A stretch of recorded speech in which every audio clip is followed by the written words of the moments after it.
Oh my God! Wow! Ayun na yung beach as in harapan lang.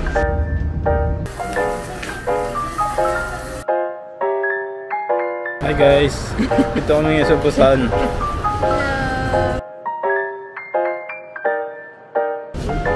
Thank you! Happy birthday to me!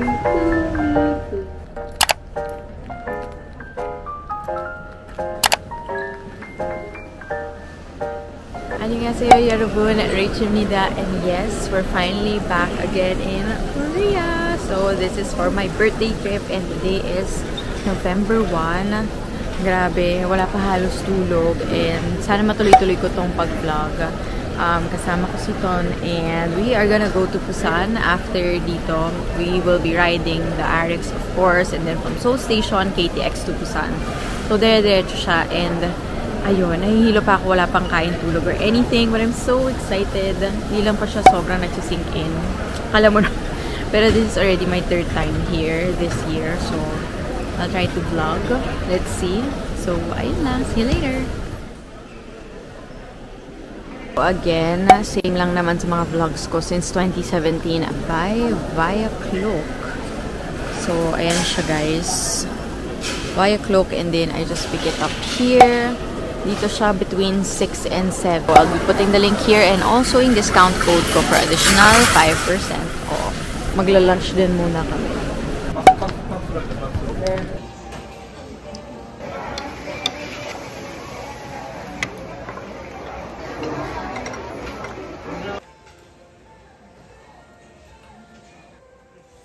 Usually, nag-withdraw na lang kami sa ganito. Dito lang din siya sa baba from where we ate. Tapos, meron din sa kabilang side. Tapos, meron din dito. Tapos, punta na kami for to take the RX.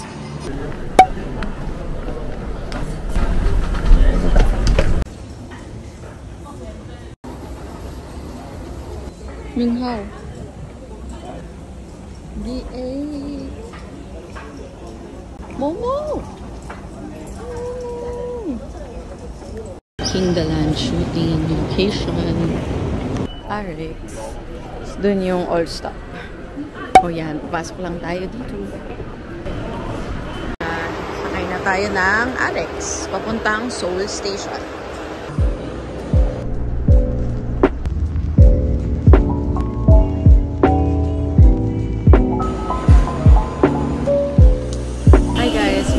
Here at Seoul Station, sasakay tayo ng Busan doon. So, nag-aantay lang kami dito. Sandali. Kasi, hindi ko alam kung naririnig. Pero, bibili lang kami ng food kasi we have like 2.5 hours. We'll be arriving in Busan mga around 6 na. Buong araw na biyahe. Pero, laban lang because tomorrow's my birthday. Dapat kahapon kami. Pero, yun nga, nag-iba yung flight. Nagmahal. Super mahal. So, okay na din November 1. And then, pupunta na kami doon in like a few minutes. Ayan, ang aming mga gamit. And then, ayan. This is how Seoul Station looks like. So, doon yung KTX.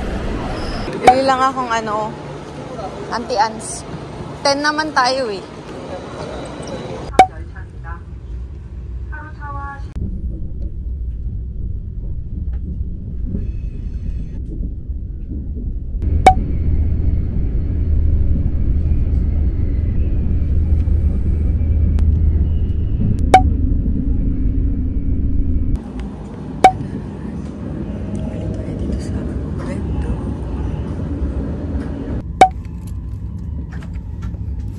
First time in Busan.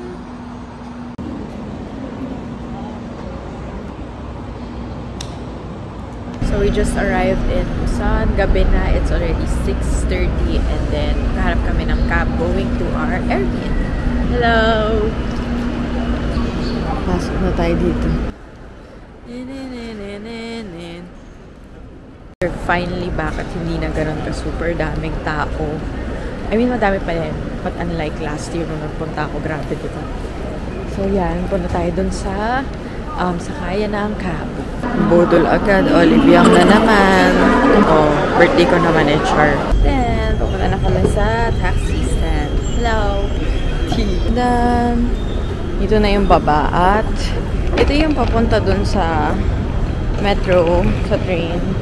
Dito naman, if you turn left, doon yung sa taxi stand. Kasi doon din ako nagpunta last year. Saan na tayo? 13th. We're here. Finally.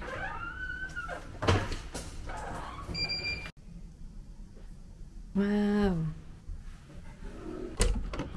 Wow! Oh my god. This is the best. Wow. Wow. Oh my god, what?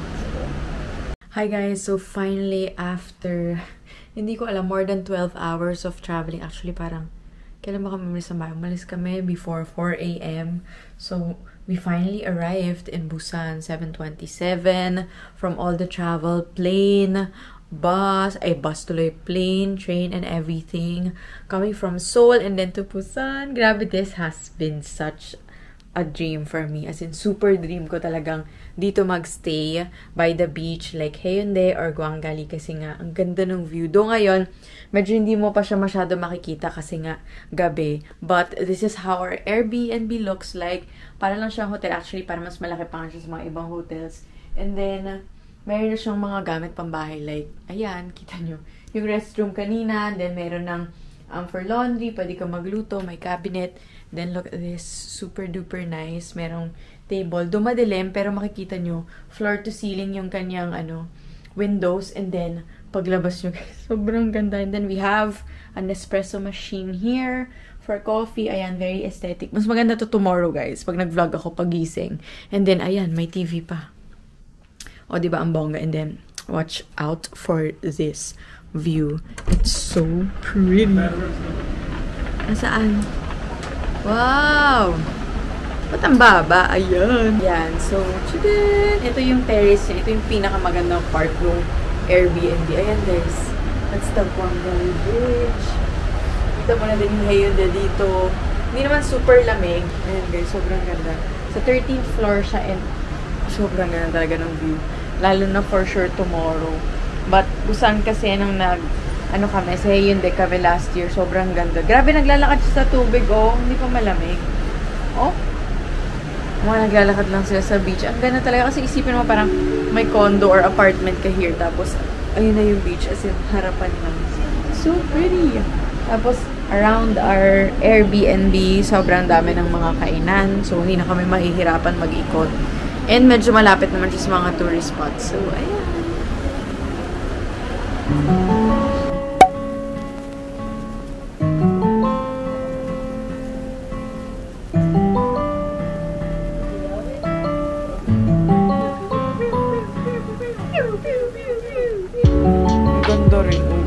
Pa pala to na open kanina. So, this one is a cabinet. Ang ganda. Parang yung mga napapanood ko sa vlogs ng mga nila. Mga apartment, condo, ganun. Tapos, ito, ref pala to. Siya din. Wow. Ang ganda. Tapos, meron silang libreng water. Kasi ito, freezer, no? Ayan. Ang ganda. Ayan, sige, open mo. Ito, mga stuff.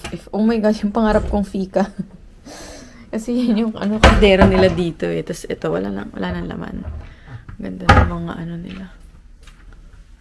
Ayan, may lutuan, induction, laundry. May dryer ba to, babe? Wala. Oh, tuwin mo na ito. Ay, buksan pa nga. Tchadan! Tapos ito, cabinet din. No? Ang daming storage. Tapos, hindi para kaya ang linis tingnan ng bahay nila, no? Kasi puro paano to? Ano na to? Wala na. This one siguro. Sent lang. Tchadan! Ayan, mga gamit. Tapos, ito na yung restroom. Yan. Ang ganda rin, no? Ang gulo na ng buhok. Ayan. Ang ganda. Marble to. Ganda, oh. Ayan. Tapos, quartz. Wow, ang taray. Tapos, anong tawag dito? Automatic na yung bidet.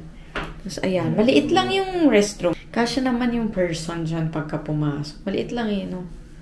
Pero, ayan. At least meron na silang toiletries. Ganda. Ayan, merong pa-sleepers.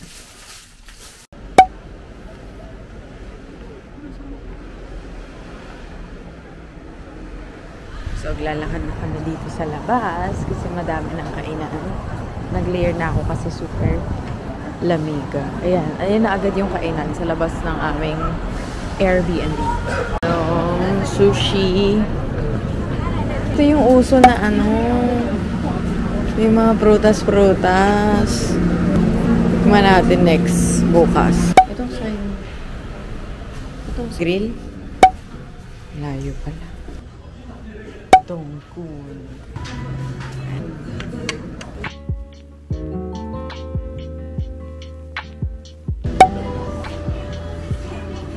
Siguro yung gray.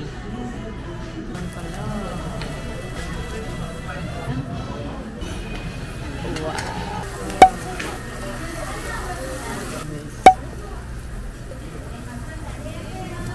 Lagyan na to.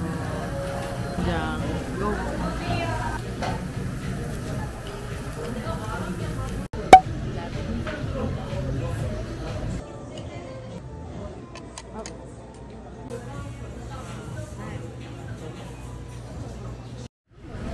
Yay!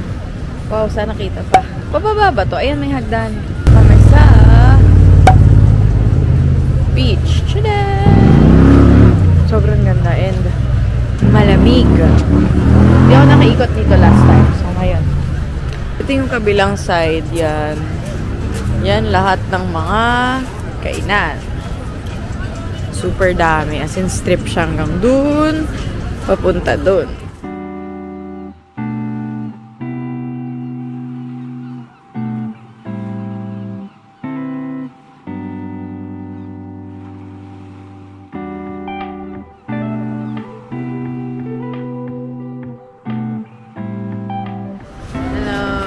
Kitang-kita tayo dyan ah. Hi guys! Nandito kami sa Busan. Alam na nila kanina ka pa sinabi. Sige, ilapit mo sa mukha mo. Kita, ayan. Ayan, maganda. Iataas mo pa kaya. Ayan. Hello. Hello Busan. Annyeonghaseyo. Naka-record na. Itatayo mo. Mahuhulog oh. Diba? Hindi ako tao kita. Drone shot. Ako naman dito sa mga hagdan. So nice and so peaceful. Actually, hindi peaceful kasi maingay pala sa likod. Kasi mga bar, pero ang ganda talaga ng view. Holding hands while walking. Swing. Ito yung mga cafe na gusto kong puntahan. Pero parang may ginagawa dito sa tapat. So, kita yung white. Itong ESO, magkakatawihan sila dito. Pero sarado na yung iba. Ang ganda. So, maganda siya sa morning kasi kita yung beach view.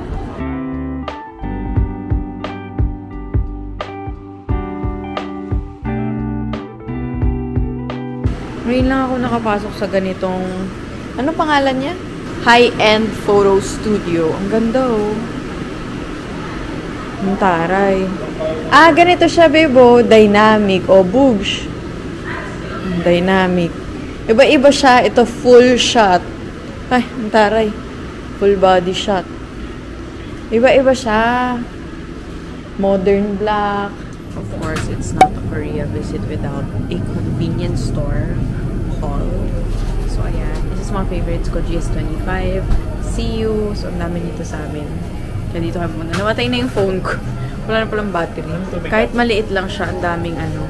Ito, 2+1. Ang daming coffee dito. Kaya mas gusto ko si GS. Mas madami silang coffee options. And of course, my favorite yogurt and desserts and snacks and everything. Ayan. Isang aisle na puro mga ano. Ayan o, favorite ko yung bento box nila. Ayun, bibiling ko laging 2+1 yung yogurt ko eh.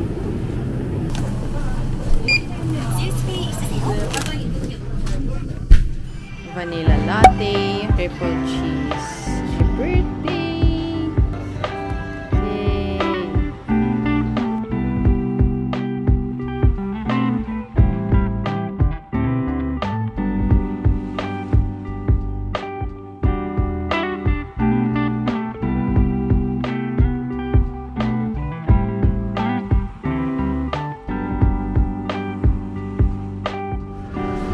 just chilling by the beach. Busan. Magkano yun? 900. Parehas lang. Thank you! Love you! Happy birthday to you! Kita nga pala tayo. Thank you! You too! Yes! Thank you!